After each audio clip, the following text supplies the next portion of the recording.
Hello guys, দেখো আমরা আজকে ফিস্টি করছি। ফিস্টিতে বিরিয়ানি। ফার্স্ট আমরা মাংসটাকে ধুয়ে নিলাম, তারপরে মাংসটাকে ভালো করে মশলা দিয়ে মিক্স করে তারপরে আলুটাকে ভেজে নিলাম। আলুটাকে ভাজতে ভাজতে আমরা একটু মজা করছিলাম। মজা করা হয়ে গেলে এখন আমরা তেজপাতা, তার সাইডে আমরা বিরিয়ানির চাল দিয়ে দিয়েছি, আর এদিকে মাংস আমরা দিয়ে দিয়েছি কড়াইতে। তারপরে মাংসটা আস্তে আস্তে হোক, 5 মিনিট রেখে দিলাম। তারপরে আস্তে আস্তে হচ্ছে। তারপর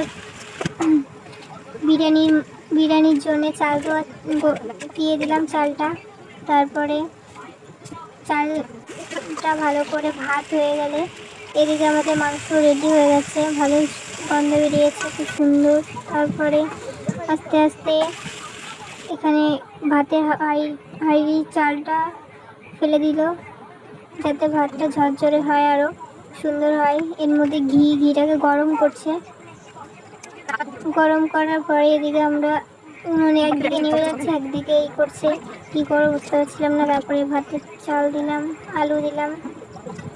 আলু দিয়ে হয়ে গেছে। তারপরে এর মধ্যে বিরিয়ানি কালার দিলাম, তারপরে আবার চাল দিয়ে দিলাম, ভাতের উপরে মাংসের উপরে একটু ঘি দিয়ে দিলাম। ঘি দেওয়ার পরে আবার একটু কালার ছিটিয়ে দিলাম। তারপরে আবার ভাত দিলাম, ভাতের পরে আবার মাংস ছিটানোর পরে ভালো করে ভাতটা দিয়ে দিলাম। তারপরে বিরিয়ানি মশলা দিয়ে টাটা।